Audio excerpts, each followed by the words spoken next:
तो देखिए यहाँ पर हम आज एक नया टॉपिक लेते हैं, काफ़ी इम्पोर्टेंट है ये। किसी द्विध्रुव विद्युत द्विध्रुव के कारण किसी बिंदु पर विभव हमें ज्ञात करना है। तो इसके लिए हम एक विद्युत द्विध्रुव लेते हैं जिस पर ए और बी ये विद्युत द्विध्रुव है, जिस पर बी बिंदु पर प्लस क्यू आवेश रखा गया है और ए बिंदु पर माइनस क्यू आवेश है। इसका सेंटर मध्य बिंदु इसका ओ है और इस द्विध्रुव के ऊपर कोई बिंदु पी है जहाँ पर हमने विद्युत विभव ज्ञात करना है।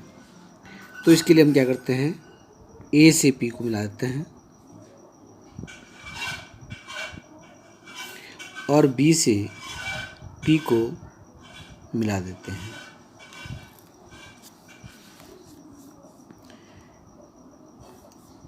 और मध्य बिंदु ओ से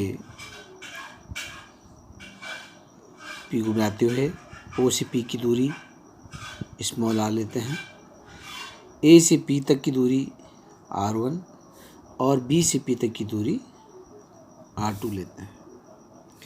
द्विध्रुव आप जानते हैं कि दो विपरीत आवेशों को जब हम क्या करते हैं अल्प दूरी पर 2a दूरी पर रखते हैं तो ये हमारा जो है विद्युत द्विध्रुव कराता है।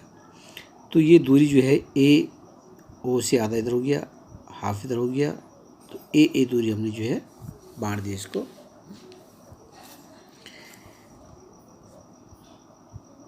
तो सबसे पहले हम यहाँ पर जो प्लस माइनस क्यू आवेश के कारण बिंदु पी पर विद्युत क्षेत्र की तीव्रता ज्ञात करेंगे, विद्युत विभव ज्ञात करेंगे। फिर प्लस क्यू आवेश के कारण बिंदु पी पर विद्युत विभव ज्ञात करेंगे और उसके बाद हमने पूरे विद्युत द्विध्रुव के कारण बिंदु पी पर विद्युत विभव का मान ज्ञात करना है। तो यहाँ पे सर्वप्रथम माइनस क्यू आवेश के कारण बिंदु पी पर विद्युत विभव, माइनस क्यू आवेश के कारण बिंदु पी पर विद्युत विभव निकालेंगे। सपोज ये V1 है तो V1 बराबर के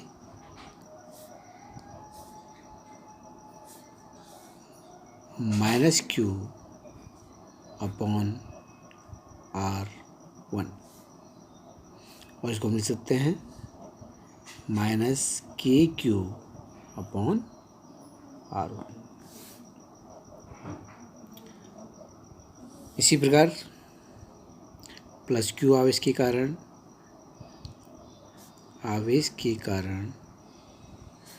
बिंदु पी पर विद्युत विभव V2 ले लेंगे इसको, V2 that is equal to k q upon R2। Plus q के कारण बिंदु पी पर हो गया, दूरी इसकी R2 हो गई है। अब हमने पूरे विद्युत द्विध्रुव के कारण जो है बिंदु पी पर विभव ज्ञात करेंगे। द्विध्रुव के कारण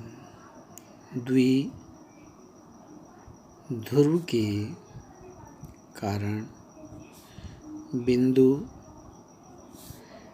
पी पर विद्युत विभव, यहाँ पे हम इसको जोड़ देंगे, V बराबर आ जाएगा V1 प्लस V2। मान रख दीजिए V1 और V2 का मान रख देंगे तो V बराबर V1 है माइनस के क्यू अपॉन R1 प्लस के क्यू अपॉन R2।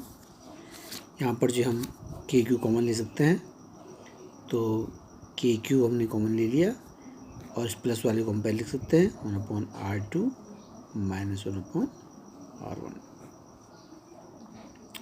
इसको हम समीकरण नंबर 1 मान लेंगे। अब हमने यहाँ से R1 और R2 की वैल्यू हमने निकालनी है। R1 R2 का मान निकालने के बाद हम उसको समीकरण फर्स्ट में पुट करेंगे। ठीक है, तो इसके लिए हम क्या करते हैं, यहाँ पर R1 R2 की वैल्यू ज्ञात करने की, ध्यान से देखिए। इस PO को थोड़ा सा हम जो है PO की तरफ थोड़ा बढ़ाते हैं, इस प्रकार से बढ़ा दीजिए इसको, और A से इस पर हम लंब डाल देते हैं। P जो आगे बढ़ाया हमने, इस पर जो एक लंब डालते हैं, लंब 90 डिग्री में पड़ता है, तो इस प्रकार से हम इस पर लंब डाल देते हैं। PC इसको लेते हैं हम C बिंदु, या आपको यहाँ पर O बिंदु है, PC। इसी प्रकार से बिंदु B से PO पर लंब डालते हैं, बिंदु B से लंब डालना है 90 डिग्री पर, तो इस प्रकार से हम लंब डाल सकते हैं। यहाँ पर जो हमारा बिंदु P है, बिंदु P OP जो रेखा है यहाँ पर, उसे यहाँ पर थीटा कोण बनाता है, थीटा कोण। तो इस प्रकार से 90 का कोण बन गया है। तो ये थीटा है, ये शीर्षानुमुख कोण होते हैं, तो ये भी आपको क्या होगा, थीटा होगा। तो यहाँ पे ध्यान से आपने समझना है इसको।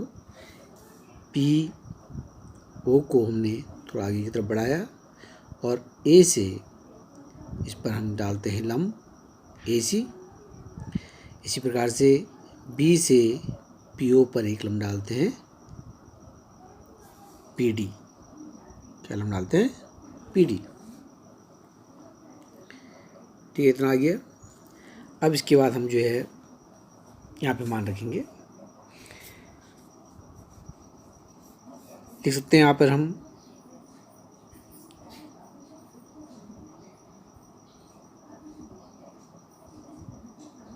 P से O की दिशा में, E से O की दिशा में PO को आगे बढ़ाते हैं,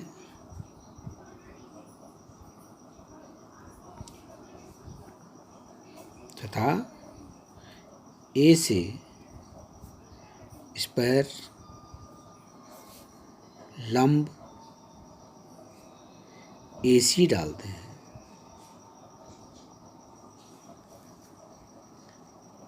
लंब AC डालते हैं तथा बिंदु B से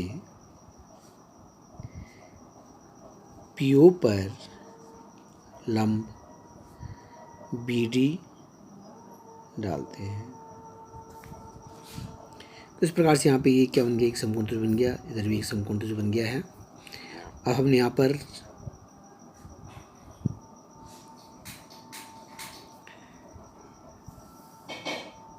कोण AOC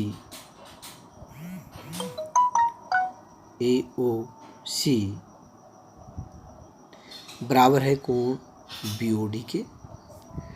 कोण AOC that is equal to क्या हो जाएगा, कोण BOD बराबर थीटा।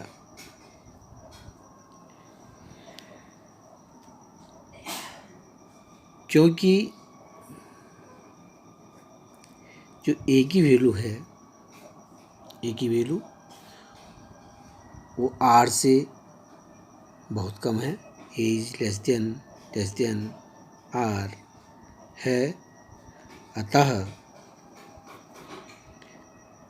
हम क्या मान सकते हैं, जो PA है आपके पास है, PA, इसको हम PC के बराबर मान सकते हैं। तो क्या हो जाएगा आपके पास, PA यानी कि AP बराबर क्या मानेंगे हम, PC के, ये बराबर क्या हो जाएगा, PC। यहाँ भी थोड़ा ध्यान देना है बारीकी से। तो AP हमारे पास R1 है, यहाँ पे इसका मान R1 रख देंगे, और PC जो हमारे पास है, PC, ये दो भागों में बंटा हुआ है, तो इसको दो भागों में, O से P तक की दूरी और O से C तक की दूरी, तो ये आएगा आपके पास ओ पी प्लस ओ सी। ठीक है, हमने यहाँ पे ओ पी का मान हमको पता है R है, ओ सी का मान हम यहाँ पे निकाल देंगे। तो पहले ओ सी का मान निकाल लेंगे यहाँ पर। तो ओ सी हमारा जो ये ट्रायंगल है इससे हम निकाल देंगे ओ सी का मान। तो ओ सी बराबर हो जाएगा ओ सी यहाँ से यहाँ तक। ठीक है, तो ओ सी की वैल्यू निकालने के लिए हम क्या करेंगे,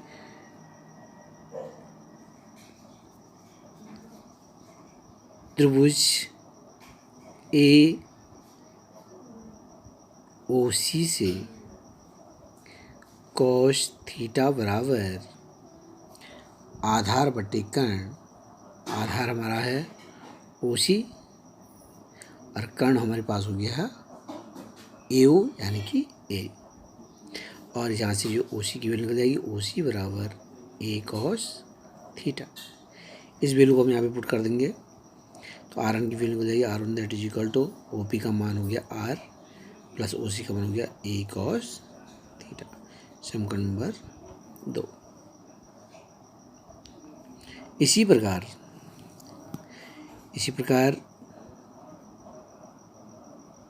हम यहाँ पे क्या कर देंगे, आपको जो ट्रायंगल यहाँ पर है उससे हमने लेना है। तो सबसे पहले हम R2 का मान निकालेंगे। तो R2 जो आपके पास है जो BP है OPD के बराबर होगा। तो BP बराबर PD और PD की वैल्यू निकालने के लिए यहाँ से आते हैं तो हम क्या करेंगे, PO में से PD को घटा देंगे, इसको घटा देंगे, OD को घटा देंगे तो हमारी वैल्यू निकल जाएगी। तो इस प्रकार से यहाँ पे PP that is equal to R2 बराबर हो जाएगा PD की वैल्यू हो जाएगी OP माइनस OD। त्रिभुज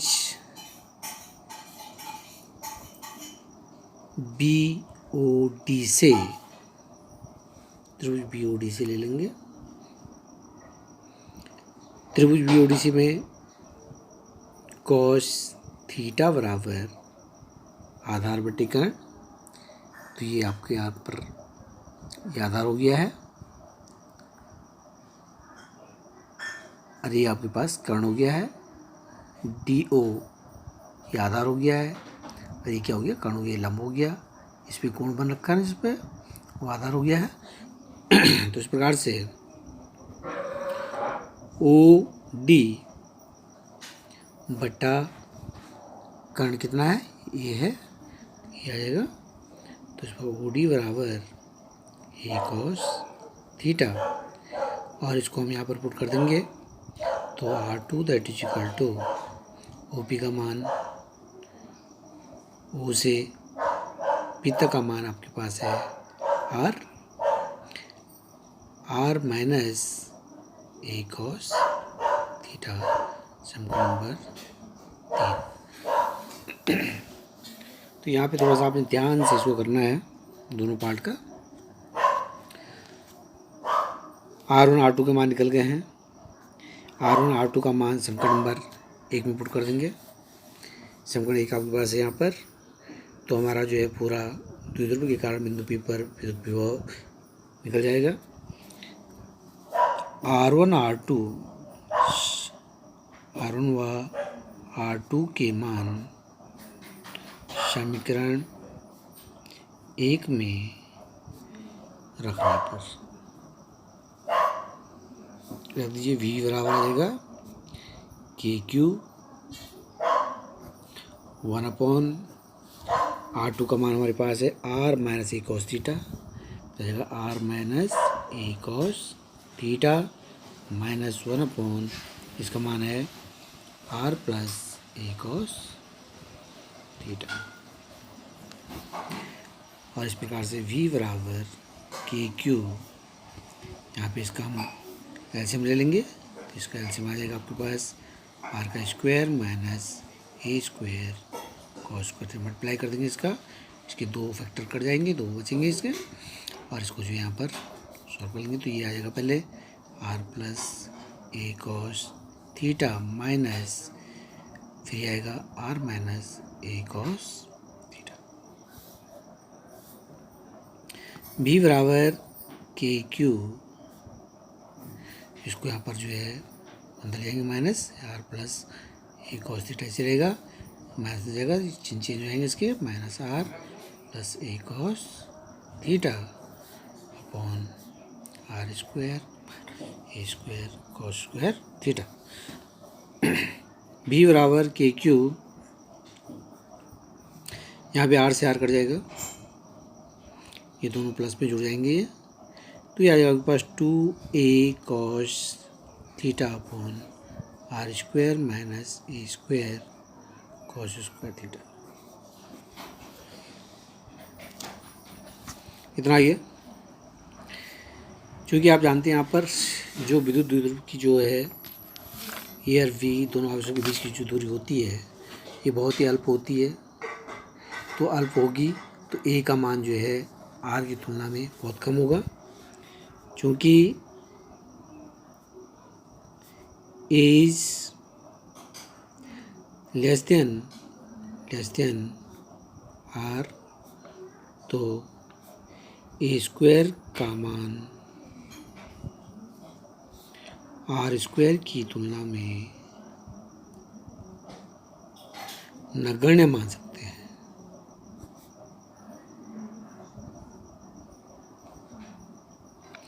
नगण्य मान सकते हैं। तो यहाँ पर जो है आप इसको क्या कर सकते हैं, 0 के बराबर ले सकते हैं स्क्वायर को, तो ए बराबर क्या ले सकते हैं हम, ए स्क्वायर बराबर क्या ले सकते हैं 0। तो v बराबर इसको q के अंदर मल्टीप्लाई कर दीजिए, के Q into 2a cos theta upon ये नीचे आ जाएगा r का स्क्वायर। q इंटू 2a ये होता है आपका विद्युत द्विध्रुव आघूर्ण, तो इसकी जगह पे हम p लिख लेंगे, तो v that is equal to k p cos theta upon r का स्क्वायर। तो इस प्रकार से आप किसी विद्युत द्विध्रुव के कारण किसी बिंदु पर विद्युत विभव ज्ञात कर सकते हैं। और इसी से यदि आपके पास पूछ जाता है कि अक्षीय स्थिति में जो विद्युत द्विध्रुव ज्ञात कीजिए, तो यहाँ पर अक्षीय स्थिति में ज्ञात करने के लिए अक्षीय स्थिति सामने होगी आपके, तो यहाँ पर जो है थीटा का मान जो है 0 हो जाता है अक्षीय स्थिति के लिए। तो अक्षीय स्थिति के लिए थीटा बराबर 0, तो कॉस थीटा बराबर 1। तो इस अवस्था में भी अक्षीय या आपके पास के पी अपॉन आर का स्क्वायर। निरीक्षीय स्थिति में जो आपके पास थीटा कोण बनेगा वो 90 अंश का बनेगा, तो कॉस 90 अंश बराबर यहाँ के पास आएगा 0। तो भी निरीक्षीय स्थिति में आपके पास के पी कॉस 90 बटे आर स्क्वायर और यहाँ पर जो है के p into cos 90 0 upon r square that is equal to 0। तो निरीक्षीय स्थिति में विद्युत विभव 0 होता है। निरीक्षीय स्थिति में विद्युत विभव 0 होता है। यहाँ पर आपके पास जो के है, के क्या चीज़ है 1/4 पाई एप्सिलॉन नॉट, के क्या है 1/4πε0 है। तो आप के की वैल्यू भी पुट कर सकते हैं इसमें, और इसको इस प्रकार से भी आप कर सकते हैं। तो इसको थोड़ा ध्यान से आप कीजिए, एक दूसरे से जुड़े हुए हैं सारे फैक्टर्स, लेकिन थोड़ा सा ध्यान आपको जरूर देना है इस पर, चित्र पे भी ध्यान देना है। ओके।